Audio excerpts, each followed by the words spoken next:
ou la mobilité humaine en général, donc on parle de migration et aussi de déplacement, toute forme de mobilité humaine, a toujours été une stratégie, a toujours été utilisée comme une stratégie d'adaptation aux changements environnementaux. Et c'est encore plus vrai dans le contexte du changement climatique, de la dégradation environnementale et des catastrophes.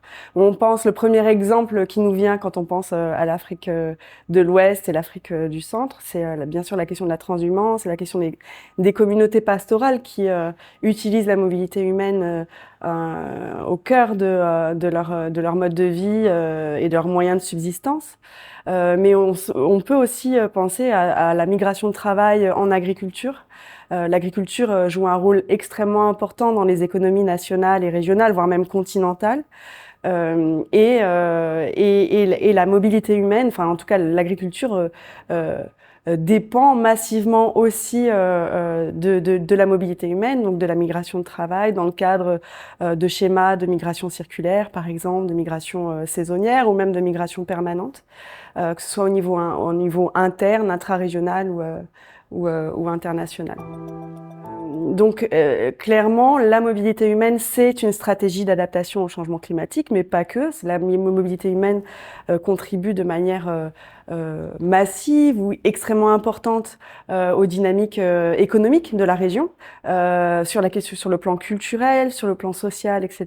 Donc, la migration est très importante dans la région et très dynamique au niveau intra-régional. Il faut juste noter que seulement une partie mineure de l'ensemble des mobilités internationales au niveau de la région se font vers le nord de la région.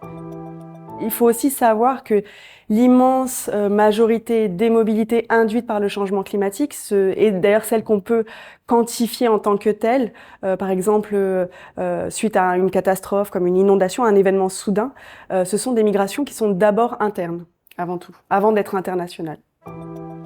Mais clairement, il y a des études qui montrent que le conflit vient immobiliser des populations et que aussi, c'est très très important aussi de faire attention à la question de l'immobilité induite par le changement, par le conflit et donc dans le contexte du changement climatique. Et on montre très très bien dans cette situation de conflit que des communautés qui ont l'habitude de bouger pour s'adapter aux changements environnementaux sont immobilisées et que le conflit vient impacter le changement, leur capacité d'adaptation au changement climatique. Donc si on veut renforcer la résilience climatique des territoires, des communautés dans la région, c'est très très important aussi d'intervenir sur les questions de gouvernance, de cohésion sociale, d'égalité d'accès aux ressources, etc. C'est juste de le penser que le changement climatique, l'action climatique est urgente. Il faut aussi inclure la question de la mobilité humaine dedans comme une stratégie d'adaptation au changement climatique. De développer aussi des solutions, bien sûr, alors pour les personnes, pour qu'elles puissent bouger.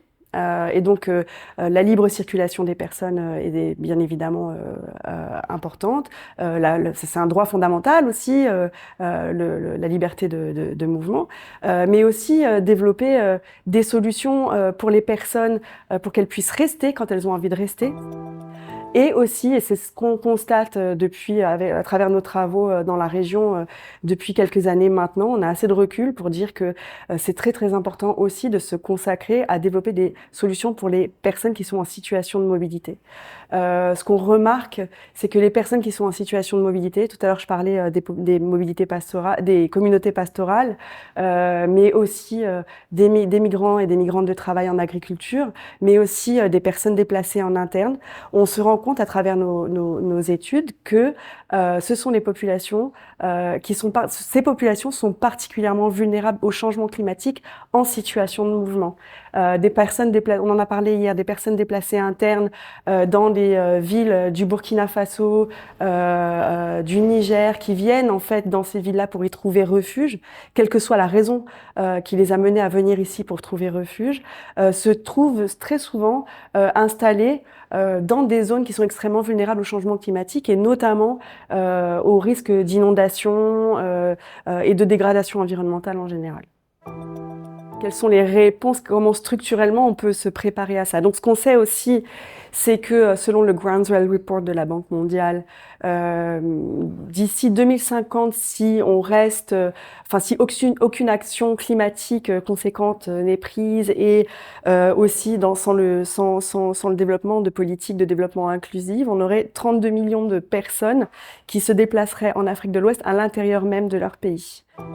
C'est très très important que l'ensemble des acteurs trouvent un terrain commun pour pouvoir parler le même langage et justement intègrent la question de la mobilité humaine et la question du changement climatique dans l'ensemble des politiques sectorielles. Être orienté vers les solutions.